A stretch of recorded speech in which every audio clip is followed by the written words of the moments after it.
Oh yeah. And Gloucester. Yeah. There's like 3 cities. And there's another one. And Manchester by the Sea, I think is good. Yeah, I think it's more or less. It's a little bit further south, I think. Okay. People ask for Massachusetts geography. Oh no. I know the ways to my pizza shop, my library, my movie theater. Chinese food store. Yeah. Or the Chinese I can tell you a little bit about Chinese restaurants in the greater Boston area. But, like, where Springfield is, the most I'm authentic totally Boston culture is. Mm-hmm. Especially the ones in the inner suburbs. Mm-hmm. China D, for instance. Very much so. You know what's interesting, actually, when you say that? Let's fade in on this. So you know what's interesting when you say that is that I'm really glad we're talking about comedy today because Boston is a legendary comedy town. It is. You know, I mean, Bill Burr. I mean, well, that not just that, but like when you think about comedy, there's like New York, there's like L.A. You know, little spots in between, I'm sure, that are kind of known for comedy. But Boston was like, I mean, the clubs here were always better, people said. Better audiences, smart crowds, creative crowds. And the locations were kind of like ad hoc. It was like the back of Chinese restaurants, people's basements, you know, bars, and stuff like that. There was a really good documentary called When Stand-Up Stood Out about the Boston comedy scene, particularly in the 80s, 70s, 80s. And it was just wild, man. Just dudes doing a set and then just running off into the night and just partying their brains out. So we got local. We got Bill Burr, Louis C.K. is a local, Nick DiPaolo is a local, Robert, what's his name? Robert Kelly, a bunch of locals. More than one, indeed. And that's kind of a cool thing to say about us. Like, this is a good city for comedy. It doesn't seem like it is so much anymore. Yeah, I mean, I think part of what was like a big deal back in the day was that it was like an emerging thing. Mark Maron spent a lot of time here. Mm-hmm. Came cut his teeth in the Boston comedy scene. David Cross cut his teeth in the Boston comedy scene. Pete Holmes is from here. Sarah Silverman's from New Hampshire, so I mean, counts as a New Englander. So it's like, you know, this was kind of where you went to get some really cutting edge stuff happening. Patton Oswalt spent some time here, if I'm not mistaken. So it's like New York and LA are the big fish, but this is where you would kind of do your fun little freaky. San Francisco and Boston are like known for being like really good comedy places. There's smaller markets, I guess, but you know, you can try out your stuff, or you can get inspired, I guess, from the weirdness. That's exactly what happened to a lot of people, yeah. But it's all very kind of mainstream now. I think most people that do comedy now do it through improv, right? And improv classes and theaters that also do stand up. Mm-hmm. It's like almost like improv is the entree now, and the stand up is the steak dinner, the chicken dinner, the chicken dinner, the winner chicken dinner, the chicken dinner that you get as in lieu of payment. Yeah, exactly. Well, what was it in New York? I think the Comedy Store. They paid you in hummus. Somebody had like a plate of hummus that was like, that was your gift for the night. Like Jon Stewart used to talk about that. It's like you have a bad set, you go upstairs, you got the hummus. It's like any of these creative arts though, where people expect you to basically work for free. Oh, of course. For as long as you possibly can. Right. And then if you don't make it, then you're dead. Right. And if you do make it, then, you know, maybe you get a big payday. Mm-hmm. And we've talked about this before, like the career arc of the comedian. Right. I think you had a theory about this. Did I? I am known for my theories. I have so many theories. I have theories about my theories. All right, welcome back to the continuously untitled Arts Fuse podcast. This is the second episode. Tragically. We are throwing around some title ideas. If anyone out there is listening, feel free, freer than free as a proverbial bird, to send us some ideas about what you think the podcast could be titled. We had a bunch of things that were tossed around for a while. I liked some of them. They really weren't that good, but I liked them probably because we talked a lot about bonfires. Bonfires. I like the idea of a bonfire, but not of people. I don't believe in that. Or books. I don't believe in that either. I don't know. We're trying to be smart, witty, clever, and trying. And apparently, we're not. I mean, I'm trying. Whether or not it succeeds is up to you, the beloved listener. Right. And if you don't remember from the first episode, I'm still Lucas Spiro. I'm Matt Hansen. And today we have a very special episode for you guys. It's kind of a big deal. It's a big deal to me, at least. It's a get. I guess, yeah, I gotta get. You gotta get. I guess I gotta get. But we should Get's got. Let's just play it cool, boy. Yeah. Or is it Turn May? off the juice boy. Yeah. Right? Easy does it. Right. And we are going to talk, as you already know, a little bit about comedy, specifically political comedy on the left. And I want to sort of like start it off in the early 21st century political comedy, which we all sort of know and love, or we did at one point, which is the kind of Jon Stewart antidote to the Bushier madness kind of political comedy. Now, comedy has always been political. It's probably the easiest form to jab at your authorities and powerful figures, institutions, going as far back as Greek dramas and comedies. Oh yeah, not dramas, comedies. You're always trying to find ways to critique the power structures, and comedy continues to be this. And I think it's even more so now. But there's a lot of people trying to do it, and there's very few people I think doing it well. And there's a lot of people I think still sort of caught in the early 21st century Jon Stewart sort of idiom of comedy. And later on in the episode, you're going to hear an interview with one of the hosts and original members of the comedy political leftist podcast, Chapo Trap House. They've recently released a book. The book is The Chapo Guide to Revolution, a manifesto against logic, facts, and reason by Chapo Trap House, which is Felix Biederman, Matt Christman, Brendan James, Will Menaker, and Virgil Texas. And one of the other members. His name's Virgil Texas? His name's Virgil Texas. That's a heck of a name. It is a great name. His birth name? His mama name? You'll have to ask him. I will have to know someday. One day we might find out. Yeah. But we reached out to them and we said, do you want to come on the podcast and talk about your new book? And we are but a fledgling podcast. Right. But baby bird. Much like the Velvet Underground was the band that launched 1,000 bands. Yes. Chapo Trap House is sometimes considered the podcast that launched 1,000 podcasts. And the podcast is kind of maybe the 21st century's answer to a garage rock band. Sure. I don't know if we can... Alternative magazine, maybe? Like your alternative weeklies? Because there was like zines and stuff back in the punk era, and even before then there was like kitchen table weeklies, like I Have Stone's Radical Journalism and stuff like that, Dwight McDonald and all that. And in the same way that you would go to an alternative weekly or an alternative zine is because it's probably going to be very specific to a particular kind of taste, right, or a particular topic. Unlike this podcast, which has absolutely no moral center whatsoever. We oppose the tyranny of cohesion and coherent ideologies. We are sans moral center. We are libertines of the word. And so Chapo sort of sprung up in the during the 2016 Democratic primary, and they were pretty much convinced, much like most of the country, that our next president is going to be a Democrat, and not what we currently have. And they decided that now was the time for them to sort of test out some of these like things that they've been doing, basically in kind of like, this is also another weird thing about the way people that do comedy become comedians. They started off, I guess, as minor Twitter celebrities, which I don't know. Just keep posting. It was their advice to people, and eventually one day somebody will give you a podcast. So I guess that's how it works. Or even like, not that somebody gives it to you, but like you will just create a podcast and you'll have followers, right? I mean, it'll really just be two guys in a room with microphones, and there'll be whatever, 1,000 people, 2,000 people listening to you. And they blew up because they had the goal to be completely irreverent of all of the things that liberals, the Democratic Party, the Republican Party, the established sort of pundit class of mainstream cable news, mainstream broadsheets like the New York Times and Washington Post opinion sections, what they considered to be the broad political culture. Chapo Trap House basically has said,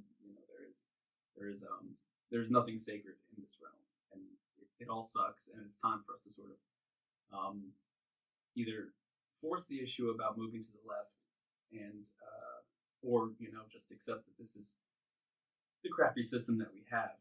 And they did it through irreverent humor, as opposed to like the communists of yore, rambling with and trying to force your crappy newspaper in the hands of unsuspecting college students that just showed up for the who are just there for the pot cookies. For the pot cookies. Yeah, they just wanted the dope. Yeah, and the Jefferson Airplane concert or whatever. And I burned my draft card and I wasn't sure what else to do. So right, I burned my draft card and all it got me were these lousy Crosby, Stills, and Nash tickets. But also because the left has the radical left, I should say, has a history of being a bit soulless and cold and clinical, and dogmatic. So the right was winning the culture war in terms of memes, lionizing and championing things like political incorrectness, unless you were Mr. Marr, who was kind of the king of look at me, I'm not too PC, right, mentality, and masquerading as a comedian. And the right also kind of sort of got in touch with its iconoclastic side, let's say. So it was anti-PC, but it was also no, you know what? Screw the media. CNN's the Clinton News Network. It's the liberal media. It's the liberals that are against us all. It's the liberals that are against us, and that's why you're not getting the real story, which is now, of course, mutated into the hideous orange monster that occupies 1600 Pennsylvania Avenue. But that was something that was really weird for me because I kind of came into political consciousness in the early aughts, and you kind of noticed how conservatives had all kinds of aggressive swagger. They were the ones that were we're taking over the machine, man. And, that used to be something that you'd expect hippies to say. And one of the ironies is that for as much as the liberal establishment, put that in some big air quotes if you want or whatever, because these massive corporations are not in any stretch of the imagination, nice, mom and pop shops of people, giving back to the community and employing people. I mean, they're massive, conglomerates that happen to also have a TV channel. But the fact that the liberal comedians, your Jon Stewart's, your Stephen Colbert's, anybody on Comedy Central for the most part, were considered, the best, in terms of comedy and humor, and dominating the cultural discourse. The culture wars themselves were, I guess by evidence by things like the Bush administration, later on the Tea Party, a number of political backlashes, including all of the vitriol that came out of the Obama years as well. They were still more or less they were less coherent, but more emphatic, I guess. Less snarky. The right was? Yeah. Yeah. Well, snarky, but they were very much, I would say they were definitely snarky, but they had this profound sentimentality around certain things. Reagan was this kind of untouchable hero in so many ways. And Bush was treated like he was this he uncritical about people like George W. Bush, who really, I'm sorry, but it's not that hard to see through him as kind of an empty suit in a lot of ways, an empty pair of cowboy boots, as it were, right? And I feel like that was something that kind of helped propel them culturally forward because they were willing to believe in these kind of shibboleths. Whereas the left didn't really want to hold anything sacred, and so they'd make fun of everybody. And it's kind of hard to rally around something where you think everything's ridiculous.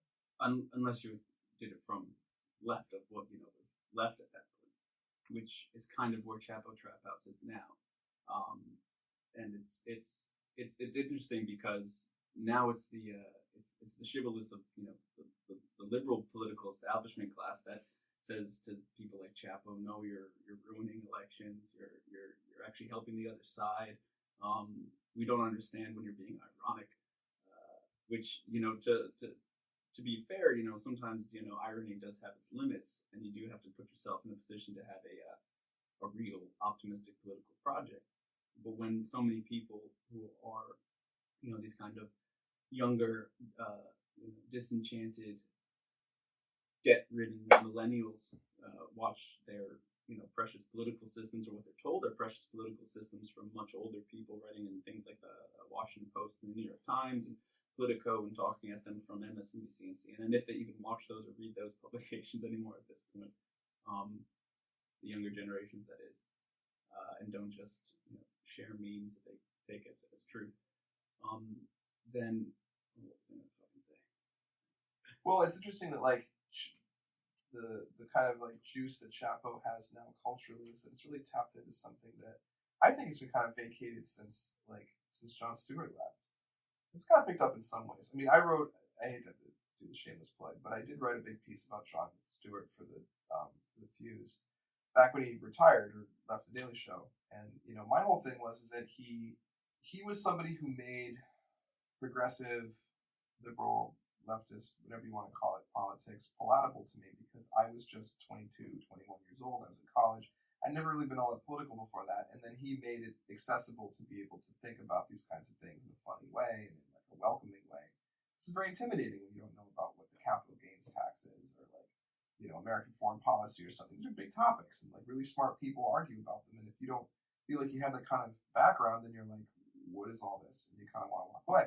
And so he was a big part of me becoming politicized. And it was definitely like catharsis and encouragement to watch him every night, which I did religiously. And for me anyway, and there's an argument to be made that like that kind of politics, that kind of comedy was just like cheap laughs without actually inspiring anything. And for me, that's not the case. And for a lot of people I know, that was not the case. It actually inspired us to be more active and vocal, and I did activism stuff for different liberal causes for years. And part of the reason why I did that was because Jon Stewart made it okay for me to do that. It kind of gave me permission in a way. The way when you hear a musician that does music differently, it gives you permission to explore your own vision. And so after he left, I feel like there's been kind of a hole in the culture that is not necessarily completely empty, because you can watch John Oliver, you can watch The Daily Show now, and I'm pro Trevor Noah, but there's a sense of what he did to break through into a certain like satirical cultural space needs to be filled again. Like you have to continually be reinventing it. Now it Maybe seems Chapo's doing that. It seems much more like hack work now, and just putting in your daily labor to poke at the relatively easy target when it comes to comedic material that is the current president and administration. They're both horrifying, but also it's just too easy. And when to even Chapo's surprise, as they admit in their book and on the show, that they really did think that Hillary Clinton was going to win, and that when she didn't, they thought their show was over, because they thought they were just going to fall into that same safe Jon Stewart Daily Show late night talk show type humor. So like if you're watching the late night talk shows now, whether it's Colbert, Fallon, or Meyer, they're basically doing the same program every night in the same monologue, using the same material that just comes from that day's absolutely insane bonkers news cycle. And now it is more cathartic, I think, and does actually debilitate people to taking real political action if that's what they want to do, if that's what their persuasion is. And so I think Chapo's pretty necessary. They can piss a lot of people off, which is fine, because there's nothing wrong with that. If you're interested in seeing Chapo Trap House live in the New England area, they are playing the Wilbur Theater in Boston this coming Friday, the 14th. Yes, the 14th. And then a number of other New England venues around the area. Pawtucket, Rhode Island, and then Hamden, Connecticut, and then back down to Brooklyn if you want to make the trip to New York. So go check them out if you like what you hear, and buy the book. But what we're going to do now is we're going to have the critic for the Arts Fuse, Eric Nicander, who wrote the review in the magazine about the Chapo Guide to Revolution, the new book from Chapo Trap House, read a little bit from what he wrote as an introduction, and then we're going to dive right into the interview with Matt Christman, who we're incredibly grateful to for taking the time to talk to us, because as I said, we're about a fledgling podcast, and they are now podcast gods. We're not. It's not a problem. Enjoy.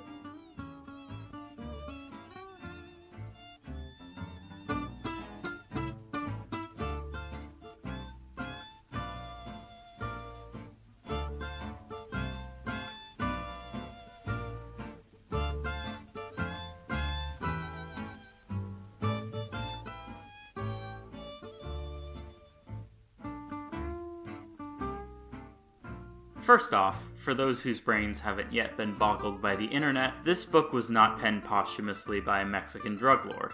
The Chapo Guide to Revolution was written by 4 current hosts, Will Menaker, Matt Christman, Felix Biederman, and Virgil Texas, and 1 former producer, Brendan James, of the podcast Chapo Trap House, which since 2016 has chronicled current events in American politics from a leftist perspective.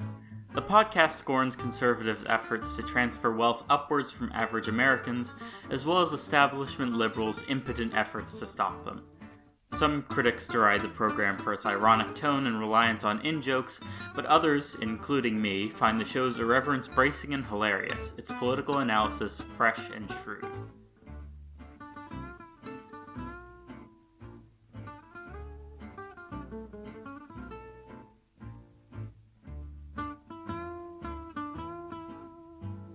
So we're talking here with Matt Christman of the cult podcast Chapo Trap House. And podcast includes members Felix Biederman, Matt Christman, Will Menaker, and Virgil Texas, as well as Amber Lee Frost. They have a new book out, Chapo Guide to Revolution, a manifesto against logic, facts, and reason.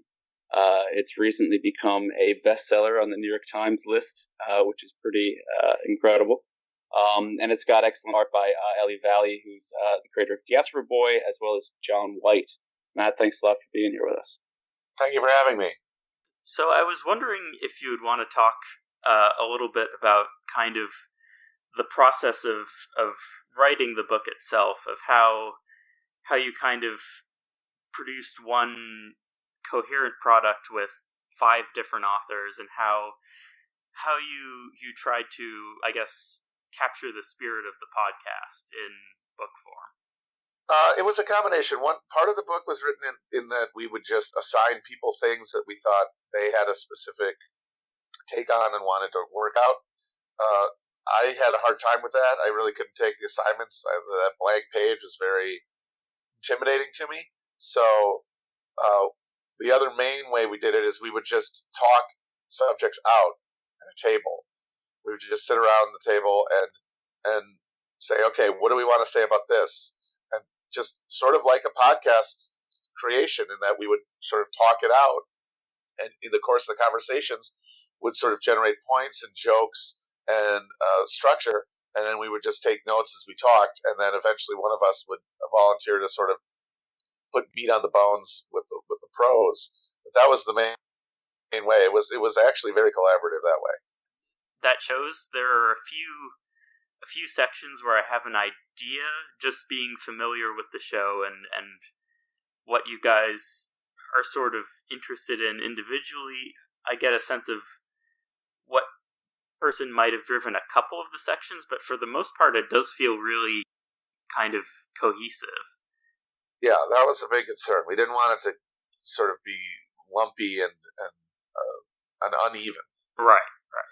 You guys could have, I guess, I mean, you made the decision to actually write a book, as opposed to, just like doing like a best bits of like things from the show and just written those. Was there something like a larger idea behind wanting to write a book that had these 6 specific pieces to it, work, culture, media, world history, libs and conservatives, or did that just sort of grow organically?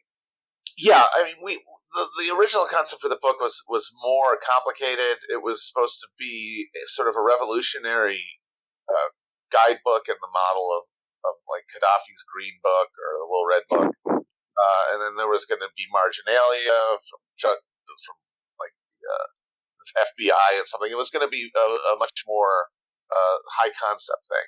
And over time, we just realized that it was hard to sustain that kind of thing for long, and it also requires you to sort of be genuinely ironic in writing in a way that is difficult to sustain. So essentially, we just sat down and said, okay, well, what do we want to talk about? What do we actually want to? What points do we want to make? And in the course of talking about those, we sort of what emerged was what the subjects were, and we just sort of decided to organize the chapters around those specific things that we all agreed we wanted to have some sort of commentary on. And as far as considering it both kind of a political manifesto, even though it's more of a like a whirlwind cataloging of American bullshit. Yeah. And how much did you, also as far as like it being like a comedy book as well, or at least a book of a comedy podcast? Because like I laugh all the time when I listen to the show, and there are genuinely funny parts in the book, but because I read it quickly, or because I was reading it for the purposes of doing this interview or something, I was a little bit more serious. But I found myself berated over and over again with all of the horribleness that I know to be true, and yet have been bashing my head against the walls of dead end conversations with all the people that do attack in the book. So at a certain point, did you think it wasn't even like funny anymore, or it's just like so tragic that you can only laugh at it? Yeah, personally, that is sort of that's the unavoidable reaction I have to all this stuff, is that I have to contextualize it with humor for my own sanity and just out of a weird compulsion. So it was always going to be like edge that way with comedy. Yeah, I think there are definitely moments in the book that are kind of not because of the book itself, but just because of the realities they're discussing that are kind of difficult. But I think the humor in it makes that a little more manageable, a little easier to digest than it would be otherwise, in just a straight reckoning of everything that's going on and all of the problems that are ongoing in the world. Yes. The environmental stuff especially. I mean, that's hard to deal with, even with humor, but I think without it, that would be just almost torture. Yeah. Yeah, too much to handle. Yeah. Is this a kid's book, Matt? There is a kid section in it, so if you've got children and they want to do a connect the dot puzzle that gives Donald Trump a giant dick, they can do that. If they want to play a word game where all word jumble, where all of the hidden words are related to Pizzagate, they can do that. Yeah, the only one I found is handkerchief. Oh, there's more. Yeah, I found a couple in there. That's just how bad I am at word search. One of the reasons I asked though is because so I used to be a substitute teacher in the town that I live in, and I would see these stray copies of Howard Zinn's People's History of the United States lying around, and in all of the history, social studies, or English classes that I subbed for, I never once had a lesson plan in front of me where Howard Zinn's People's History was referenced or anything like that. So I think they were just like brought in by teachers and left around in classrooms. But I've for a long time thought that American high schools, maybe even middle schoolers, could benefit a lot, even though there's things in Zinn's book that maybe are sort of glossed over, or they're not elaborated well enough. Could learn a lot from from reading that history and only that history, and the kind of history that you provide in the first section of the book about essentially the United States' position in creating an empire in the 20th century. If we only taught that, do you think we would have a better chance in the future of actually enacting some sort of legitimate political change? And can your book help with that, or is your book not meant to do that? I mean, I like to think that the book could be one of those things that a young person encounters, and then it makes them think differently after they've encountered it. And that is an experience that people are going to have for different reasons if we're going to have any kind of change, for sure. And I would be very happy if even for a small number of people the book did that. So I was wondering also if we can talk for a moment about the culture chapter, specifically Prestige TV, which I know is something that you're not a particular fan of, or at least you don't think it deserves the reputation that a lot of current TV critics are kind of giving it. Yeah. Basically, my thinking is just that prestige television is seen as this thing that emerged as this revolutionary jump in quality of television, and then television eclipsing all other cultural forms as the most meaningful cultural expression, the one where you talk about something basically the 21st century equivalent of like the old, modernist literature that would make a book of the month club selections or something, because people don't read anymore. And every movie is a blockbuster, Marvel thing. So that it took that spot, and the story is really one that it happened because the shows just got so dang good. But I just tend to think that the real reason it happened is because the internet exploded at the same time that this revolution happened, and created an ecosystem, a media ecosystem, where talking about television shows became a profitable niche market. And that meant that there needed to be more talking about television shows. So shows became, by virtue of the fact that they were going to be talked about more seemingly thematically rich than maybe they would be otherwise, because that was what the internet was kind of creating to do there, with the rise of all these websites that did great clicks by having capsule reviews of shows the moment they were over that people could write in the comments about. And it's that ecosystem that really created the model of prestige TV more so than any kind of real revolution in quality. And my main thing is that, like, even the best of these shows are constrained by the medium in a way that limits their ability to truly be challenging or avant-garde. And that's fine. And I think people kind of misunderstand me when I'm not saying these shows are bad or you're bad for watching them. People are so wound up in the idea that their consumption patterns determine their worth as a person, and they can't get that out of their head. What I'm saying is that it is an incomplete cultural diet, and the rhetoric of prestige TV really is that it's all you need. It's like a cultural multivitamin, and it really isn't. It's a middlebrow art form, which I enjoy as much as anybody. Some of those shows, but it can't substitute for like an entire cultural diet, and it's really the model of television reviewing and discussion and think pieces on the internet that generated that more than anything else. Yeah, I would agree that I think especially the idea that it's kind of taken over the quality of film is not necessary, or at least that there's more quality TV produced than film necessarily isn't true, because it might not be as immediately as accessible as like the Marvel movies and things like that, but there are plenty of fascinating and interesting movies that have come out even this year. I think people just have to look harder for them than necessarily TV shows, and they might not be prepared or they might not be as inclined to do that, I suppose. And the big thing is film can challenge you and can surprise you and subvert your expectations in a way that television, by the very nature of the medium, just can't. I mean, television shows are in some way or another advertisements for themselves, to watch the next episode, to get the show renewed, and that keeps them on a certain sort of track in terms of ability to be narratively daring and alienate the audience. And that's a thing that a one-off film can do in a way that I think is still unique relative to television and gets underrated in these conversations.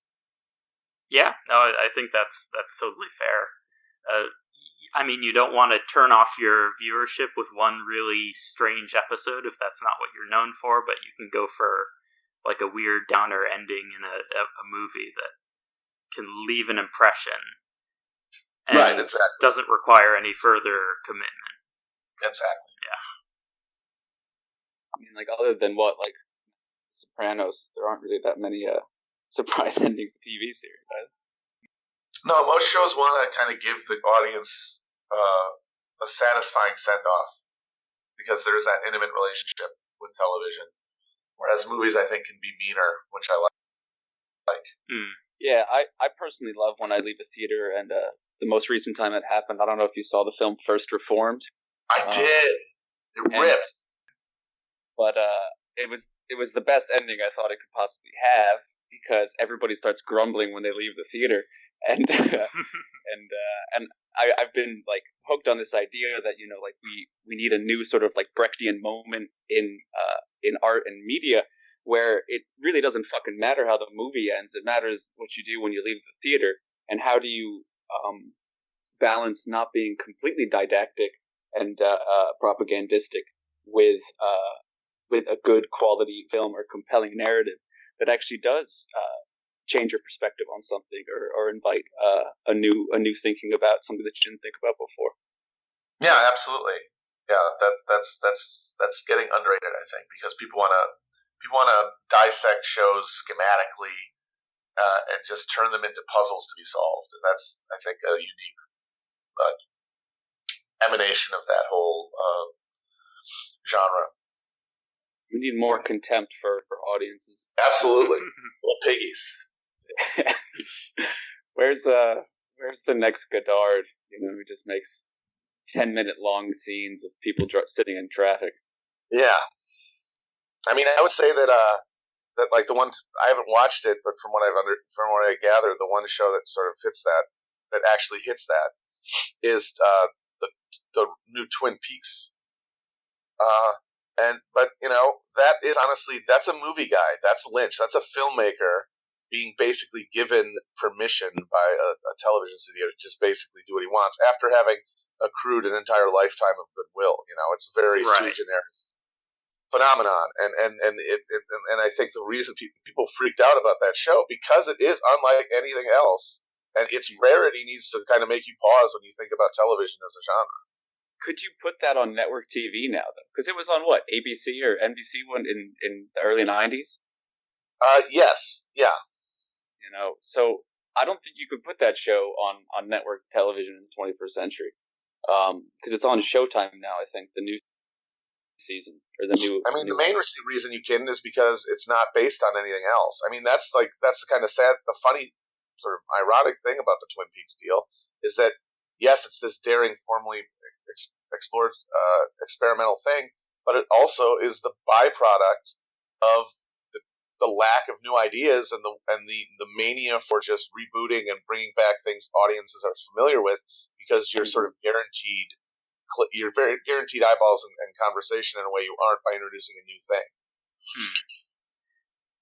Yeah, it's strange. Like, a lot of those shows, like, I remember, like, I don't even know how many years ago they rebooted Hawaii 5-0, and I just gradually, over the course of time, I just hear that that's still on, and it's been like 9 or 10 seasons at this point. And hell yeah. I guess there's an audience for that. .com, baby. Yeah. I mean, there's nothing wrong with like a police procedural or a courtroom drama or anything. I mean, like, this is kind of the horrible diet of American TV that we've all been raised on, and to some degree we can't really say no all the time. But going back to when Lynch's Twin Peaks first came out, that response to the lack of new ideas, I mean, what the best shows of the 80s that people think, or like the typical best shows of the 80s, are police procedurals and stuff, probably. And then the most familiar of familiar shows is probably going to be like something like Cheers, where it's only set in one place, and it's the most familiar place in the bar, or in the world. It's the local bar, where you're literally never going to have new ideas, circulated. It's just some people rehashing the same arguments over and over again that they've forgotten because they're drunk. And in a sense, that's kind of what television became. Absolutely. I think I'm just going to read a quick passage where you mention avant-garde TV in the book. It's an inherently middle-brow medium. Dressing up shows with blockbuster production values and big social scenes won't change that it's what you call ice cream for dinner. Aside from surreal 10-minute comedy shown at 4 a.m. on Adult Swim and stuff by brand-name weirdos like David Lynch, who made their reputation in film, there's no real TV avant-garde. Movies and books, as one-off, take-it-or-leave-it pieces of art, can challenge and provoke in ways that TV shows, always angling for viewers to tune in to the next episode so they get renewed, simply can't. Which pretty much sums up your argument. But I suppose what that prompts is a question about, other than, Twin Peaks, which is really kind of one of a kind, and the absurdity of Adult Swim comedies, what do you think you could see as a potential avant-garde TV, or is avant-garde TV kind of a dead end as far as an artistic endeavor because it has to be so unique and it only happens like in these very, very rare moments? Yeah, that's the thing. It has to be evanescent, and I think it's all the degree to which the genre is going to evolve is going to be the degree to which it becomes something from something on the internet, essentially, like the decentralization of the transmission. And streaming services are sort of the first step to that, because like these channels now are so hungry for content that they'll put out a lot of stuff that maybe wouldn't have been even conceivable as viable on television in a previous model. But it will be, it'll be one-off things that are sort of consumed televisually in the sense that you're watching it on a screen and it's a relatively short length and maybe it's serialized. But it's going to be on a platform like YouTube or something. And I mean, I don't spend enough time on YouTube really to know what's going on there, but my guess is that that's where you're going to find anything really kind of challenging.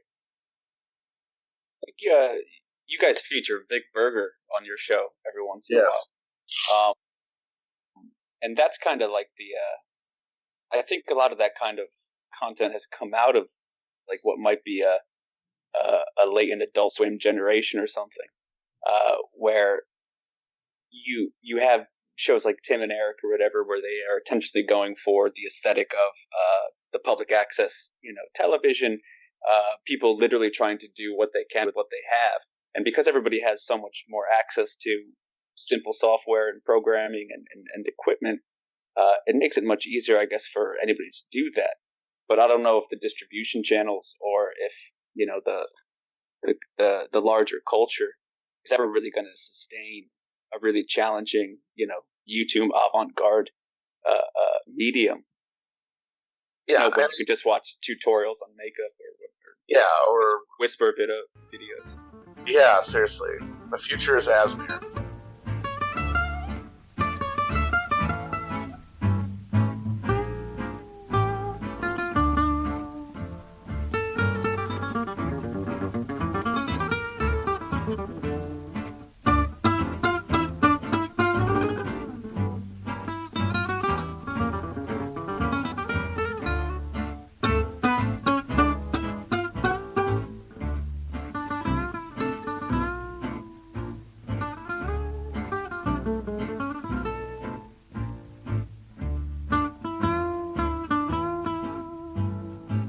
I mentioned this in my review, but one section of the book I really enjoyed was the taxonomies.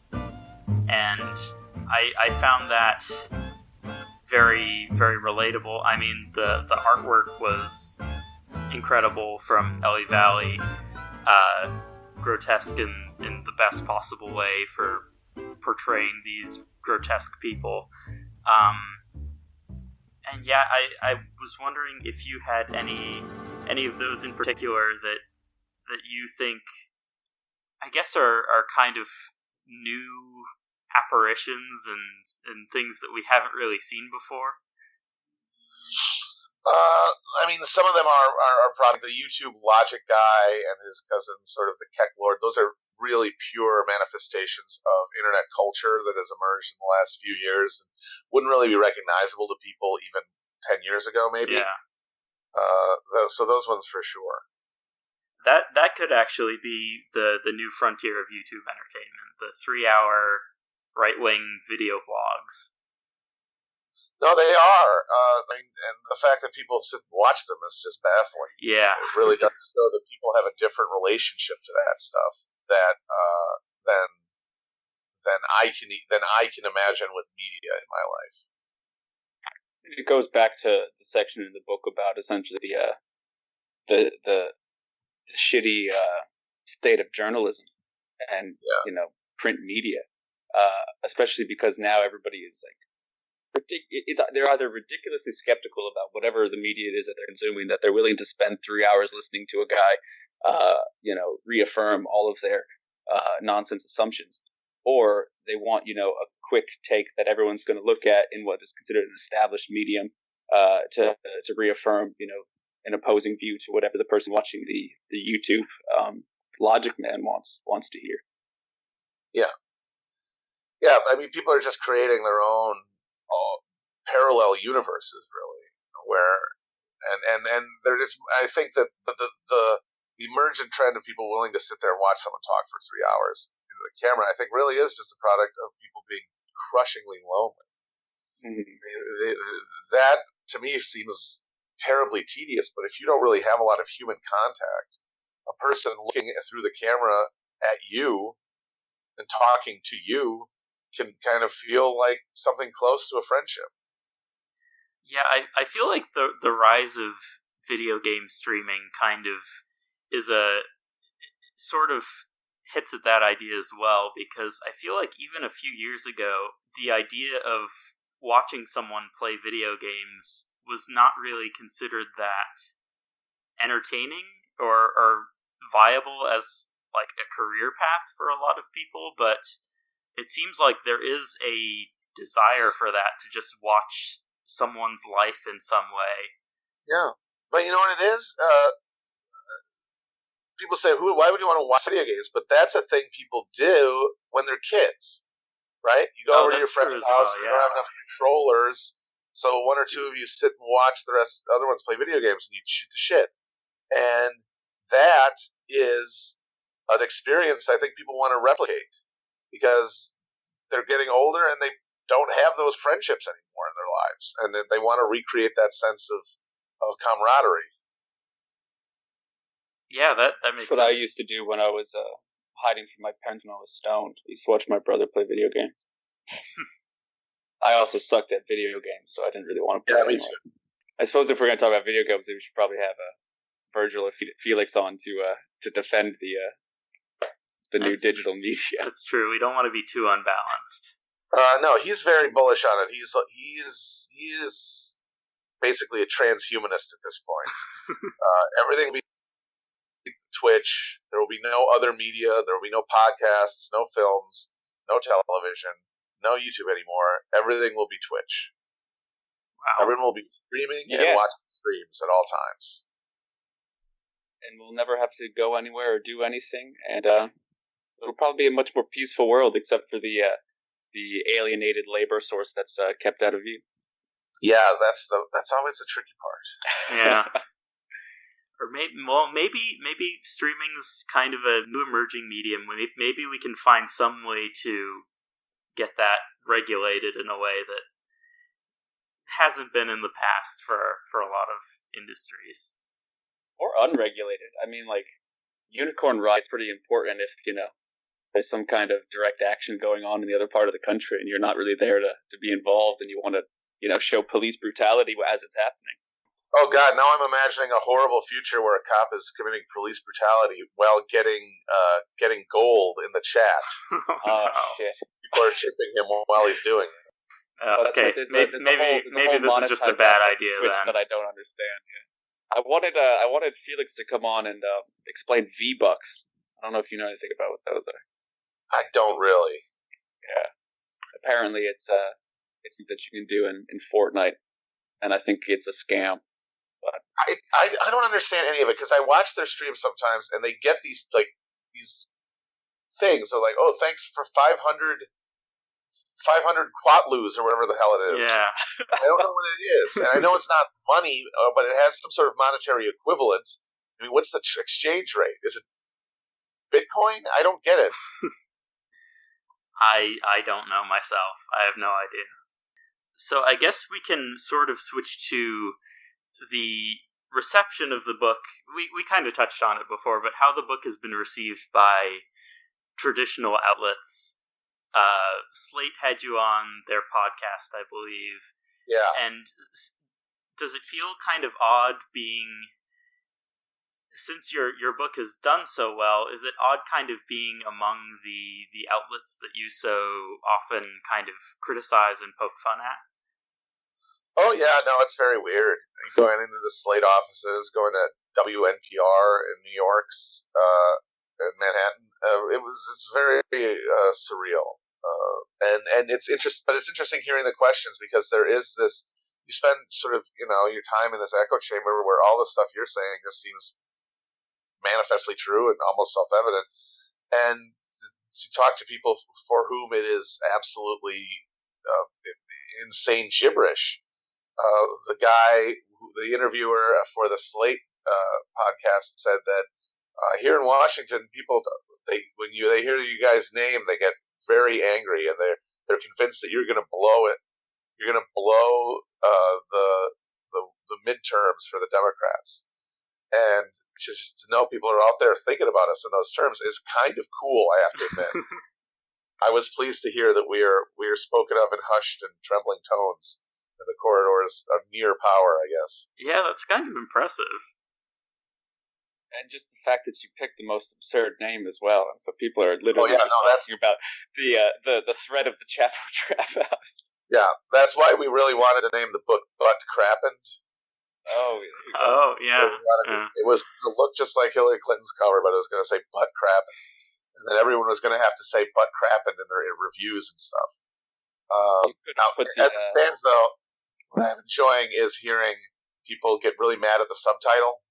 A lot. They're like, how can you endorse something that says it's against facts? You get very triggered if you come at their facts, their precious facties. That's true. You don't even have alternative facts, Yeah. You just have all of the atrocities that people don't bother to mention. Yeah. I guess it's nothing new though that people are always worried about some sort of insurgent left stealing away votes or ruining the reasonable moderate centrist position. Yeah, because unlike any other large institution that is dependent upon a consumer or customer or supporter base, when they fail, they blame the voters who didn't pick them, which is not the way to do it because you can't control them. You can only control what you do. And losing all the time should be a signal not that these people are insufficiently moral or too purist or not realistic enough. It's that, we're doing something wrong because we're not winning. Instead, they want to scold people. I guess the idea is that you're just going to keep scolding people until they knuckle under, and they just admit that you badger them into voting for you. And the record of that is pretty bad. So they should probably cut it out. Well, it's the Anton Chigurh that you use as sort of a motif in the book. If the rule got you to this point, then of what use was the rule? Of what use is the rule, indeed. And that's the thing that we keep getting over and over again is these guys, their absolute smirking certainty that their way is the only way, and this absolutely delusional refusal to reckon with the fact that it has failed and that they don't even have a plan to make it succeed. It's just to keep trying, and eventually people will come to their senses because Trump is going to be he's going to eventually just go too far and violate that last red line of civility, and then people are just going to snap out of it. That's fantasy. I think this is the so people talk about Trump delusion among his most devoted base supporters about how they don't see the facts and the things that he does. But I think they probably see him more honestly than a lot of the centrist and liberal critics of him do, because they suffer from a different form of Trump delusion, as you just described, where there is no point, I don't think, where he literally becomes unpalatable to a huge proportion or a huge portion of people in the country that are still willing to vote for him because they hate what the Democrats represent even more. Yeah, you've got people who are driven by pure oppositional spite who will never, ever, ever be down with anything you say, no matter what you say or how you say it. But then you have another bunch of people who don't take this stuff that seriously, who don't take norms seriously, who process things through the television and through the spectacle around them, and for whom a guy like Trump is always going to be more captivating a figure than the bloodless technocrats of the Democratic Party. One thing that you discuss in the book is just the very real disconnect that people feel from the sort of nobility of facts and reason and things like that. And I think the issue for a lot of these liberal commentators is that they have such affection for these norms that they can't imagine someone else not having that. Yeah, no, everyone assumes everyone else is basically like them in terms of their priors and cultural outlook. And that's not really true. People outside of the ruling class have generally similar material interests, I'd say. But there's this layer of culture and tribalism that means that operating on the rhetorical level, where you're talking about ideas and principles instead of material realities, is never going to communicate the way you want it to, because people aren't processing it the way you assume they will. It's something that hopefully the slight resurgence of kind of left populism would be more able to address, since they're more outside that bubble than a lot of the left-leaning members of office,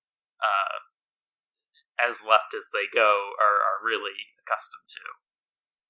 Well, it's just so much easier, I think, to run on 5 or 6 actual progressive or socialist policies. Don't even call yourself anything if you don't want to. Doesn't have to be that. If you put that platform of free college tuition, universal healthcare, shutting down the war industry, so that the working class doesn't have to send their children to die in a desert somewhere, and some sort of expansion of the welfare state to protect people, I think you could win every single election. Yeah, absolutely. But that would go against the imperatives of the party, and that's the real thing that everyone has to get through their head. This is not a negotiable thing. These are not things that can be incorporated into the Democratic Party as it currently exists, because they challenge the donor base of that party, the actual interests the party serves. And like Medicare for All, we could talk about how it's supported by X number of congressmen or whatever, but it fundamentally is against the interest of a massive insurance lobby that pays the bills. And that reality is not going to be changed until the structure of the party is either completely radically changed, or the party is wigified essentially and collapses. And that's where the real role of the left is coming in, is providing alternatives and continuing to press demands beyond what is considered a reasonable center, to stretch, to elongate the aperture of possibility as large as possible, and create enough engaged citizens who want and commit to changing it, that the current structure in which politics is essentially a professional class interest that operates sort of as the cat's paw of a very engaged and incredibly wealthy ruling elite. That's the only way it's gonna be able to have a lasting, effective, meaningful change, and to go beyond slogans.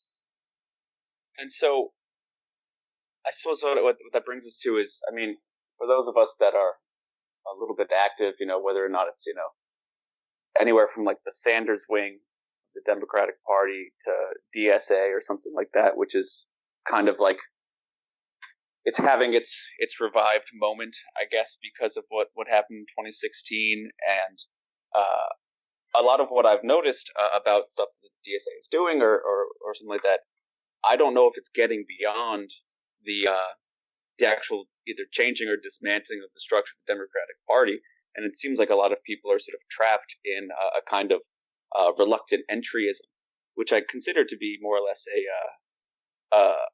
a dead end, I think, as far as praxis goes. But your book here is a manifesto, somewhat ironically titled a manifesto. Is that current sort of practice of entryism, or demanding the impossible so that it drags people away, is that the best route? Or the only benefit that I've seen so far is that I think people are starting to recognize from all over the political spectrum that the enemy of the liberals in this country is not the Republican Party or conservatives. The enemy of liberals is the left. Yes, and I do think that the current, I don't know, the trajectory of the movement is something that I honestly can't predict. The fundamental issue, the fundamental thing that every analysis of the situation, any kind of tactical plan, has to reckon with is just how small, fragmented, and powerless the left is in this country. Labor is totally unorganized. Workplaces are unorganized. People are not politically engaged. The degree to which people who are aware of politics process politics is almost exclusively through the lens of electoralism. And as a result, the name of the game is numbers. It's creating more and more people. Like 50,000 people in DSA makes it the biggest socialist organization in the United States. That is not acceptable. That's not going to work in even the medium term. It needs to get way, way bigger, much quicker. And the value, I think, of electoralism is less in actually getting people in office. It is using those campaigns which get people's attention and talk to people in the register and in the context of politics that they are familiar with about alternatives and making them think that they can get involved. At that point, that honestly, if we get to that point, the next step is going to be something that's going to be determined by the situation on the ground, by what cracks are going to be opening up in the foundations of the system as a result of the pressure being put on. Well, if it means anything, my older brother, who's a basement dwelling, hot couch living, Gundam Wing custom model making gamer, who tells people he voted for Trump because his erection told him to, actually wrote on his ballot, "Woo!" And then in parentheses, this is meant to be understood as a vote for Ric Flair. At least he likes your podcast, so that's progress. No, but those are the degree to which there's an actual real world value to the show, in my opinion, is to just make those kind of guys slightly less susceptible to becoming like Jordan Peterson or Dave Rubin acolytes or whatever. Well, my dad's in a different room in the house watching Jordan Peterson videos, so oh boy, there's all kinds of tension going on there. You make sure. How do you pay that? How do you? Once you hear that the man only eats beef, yeah, how do you take anything he says seriously? And what's funny is my dad's a vegetarian, so. Oh no!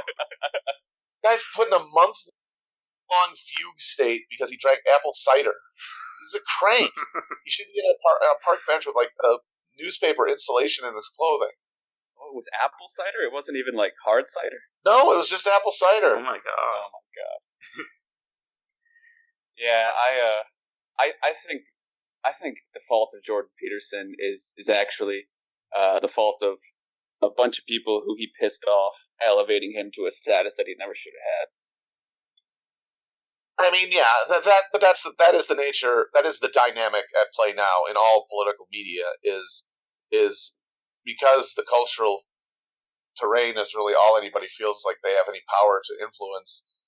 People get very upset about things emerging, and they want to delegitimize them. But in doing that, it's inevitable. I don't tisk. I don't say you shouldn't do it. It's not, it's like the tides. It's an inevitable response to the media environment we have.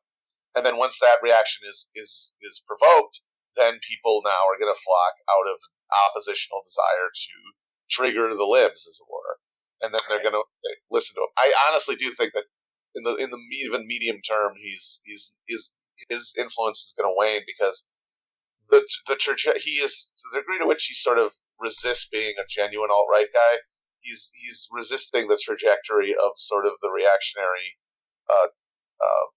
web right, and also at the end of the day, these guys are going to keep cleaning the room, and they're still not going to get laid, and eventually they're going to get bugged. It's going to bug them that this guy is not getting them laid, even though their rooms have been spotless for a year or whatever. Yeah, I spent an hour working on my lobster pose in an immaculate room, and nothing's working for me. So I'm pretty sure they're going to realize that he actually doesn't have a program. Yeah, I mean, like politically or socially or psychologically or anything like that. That's it's not his game. He just wants to sort of tell people to stop doing things that it can maintain whatever he thinks is the natural order of the world, which is, inherently reactionary. But oh yeah, I mean, literally, like to an invertebrate level. Like right. we have to become just take a potato peeler to our brain until there's nothing left but raw instinct and an exoskeleton. Yes. Speaking of triggering the libs, would you mind reading the sort of Molly Bloom broke brain of the conservative mind in the book for us? Yeah. Let me get my copy of the book. Was it supposed to be like I think you have, and yes, I will. Yes, I said yes in here. I do have that in there, yeah. Yeah. It was inspired by the end of Ulysses, and also the last words of Dutch Schultz. Famously, after he was shot, he was in and out of consciousness in the hospital for, I think, a day or so before he finally succumbed to his injuries, and his last words were recorded by a police stenographer, and they are a bunch of gibberish phrases, and I sprinkled those throughout as well.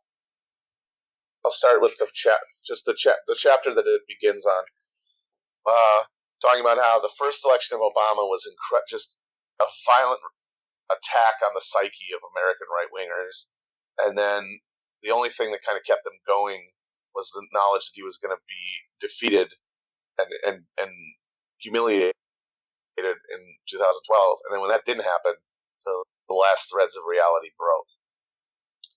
And then he won again. Despite 4 years of craven appeasement and bowing and telepromptering and 57 statesing and being from Kenya and Fast and Furious movies and letting our operators die at Benghazi and lying about keeping my doctor and killing that fly and latte saluting and putting his feet up and Acorn and Candy Crowley, dead and illegal voters, somehow snuck that Muslim Brotherhood sleeper agent back into the White House. No more White House, more like Black House. Black is his heart, blacker and blacker into the depths of hell where no light reaches. Lost in darkness forever, the names of demons in the air, wrapped like a hip-hop barbecue. Tan suit, tan as the skin of a lost and beaten ambassador, bent at the knee. Sorry, so sorry, so sorry for my evil white country. Logic and proportion fallen sloppy dead. No more than Hillary's witches' Sabbath. Out damn spot, Vince Foster in moonlight. No hope, a lesser bush. Milk-white soul, milk-white blood, please clap. Rhinoceros grazing in blank impotence. What is the sound of thunder? The rumble of horse hooves. The flowing blonde mane buffeted by wind. Sword in hand, shield in hand, crimson-billed crown atop his head. Fired, Obama fired, Hillary fired. America made great again. The glorious wealth orange. Silken triumph, golden victory, the finest, perfect lips, perfect mouth, sneer of cold command, apprentice to Christ, commander of righteousness. Lock her up! French-Canadian bean soup. Michigan, Wisconsin, Pennsylvania, a rose pushing through corpses, fake news, real victory, real cleansing, the wall. Oh mama, please don't tear, don't rip. Jobs, yes I say, yes I will. MAGA, are you triggered? Are you triggered? Are you triggered? Are you triggered? Are you triggered? Are you triggered? Are you triggered? Are you triggered? Are you triggered? Thank you very much. Thank you. So that was Matt Christman reading from the new book from the podcast Chapo Trap House, The Chapo Guide to Revolution, a manifesto against logic, facts, and reason. I guess since this is an arts podcast, we should probably ask, can art change the world? Or at least it's an arts magazine, but we talk about all kinds of stuff. Can art change the world? I think it does all the time, but in ways that are too ethereal to be really cataloged. Okay, and other than Phenomenon, what's the greatest film of all time? Gremlins 2. Alrighty. Good answer. All right, Matt, thanks very much for being with us. Yeah, thank you. Appreciate it. And anything you want to plug? This is probably a Boston listenership, so you're going to be in town soon, right? We are going to be in town. Boston, we are coming to see you. We will be in Boston at the Wilbur Theater on the 14th. Also going to be in Hamden, Connecticut on the 15th, and Pawtucket, Rhode Island on the 16th. So some New England shenanigans for you people. Anybody who's around there. All righty. Thanks so much, Matt, for doing this. Appreciate it. Of course. All righty. Bye-bye. Bye. See ya.